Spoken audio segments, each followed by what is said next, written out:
Thank you for meeting with me today. Oh, my pleasure. I was just going to ask you a few questions, learn a bit about your project, that sort of thing. Um, so, can you tell us your name and about your project?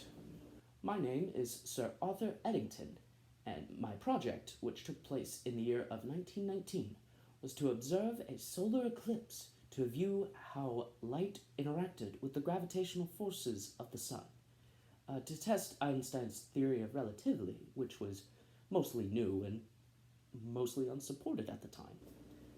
Okay, thank you. All right. Um, what were you and your team trying to find? What were you trying to discover? Of course. Uh, my team and I were traveling to two locations to properly view a predicted solar eclipse. Our objective was to observe the solar eclipse and document how the light of the stars would interact with the gravitational force of the sun.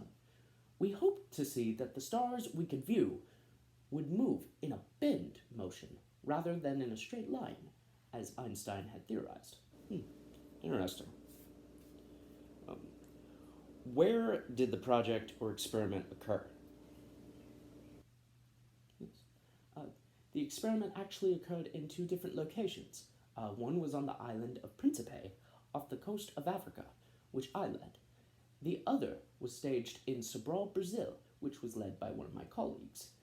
The reason two locations were picked was in case one viewing site became obscured by weather and made it unpleasant to try and view the eclipse.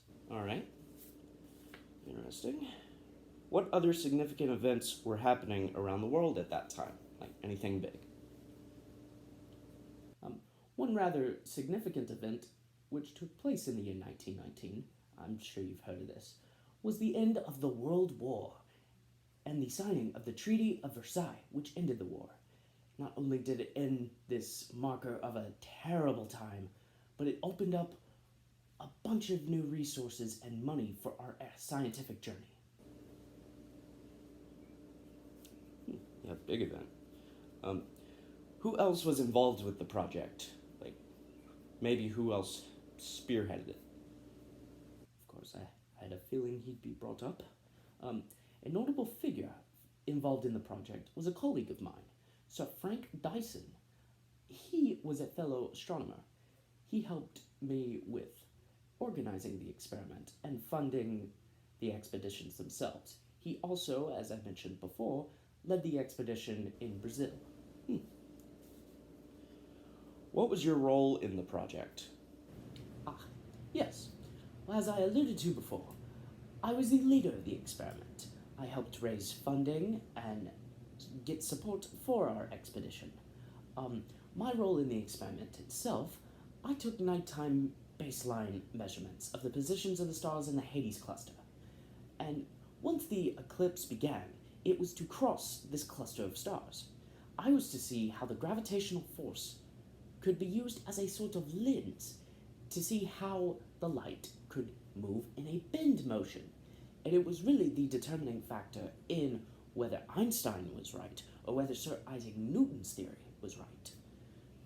And then I was to take my findings, catalog them, and then report them after I left the island of Principe. Very important position. What impact did your project have on the physics community? Of course, yes. Our project had a great impact on the physics community.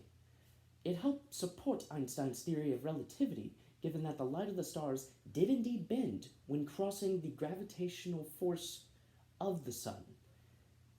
It helped the physics community see that there was a whole new avenue of physics yet unexplored. Rather large impact then. All right. What was one of the biggest challenges with getting the project set up properly? Ah, yes. Well, one of our biggest challenges we faced when organizing all of this was getting the two expeditions where they needed to be and in a timely manner. I mean, I don't know what travel you have, but we had to get to one location in South America and one location in Africa by boat in a certain amount of time to time up with the solar eclipses. Oh, I'm sure that was a big challenge.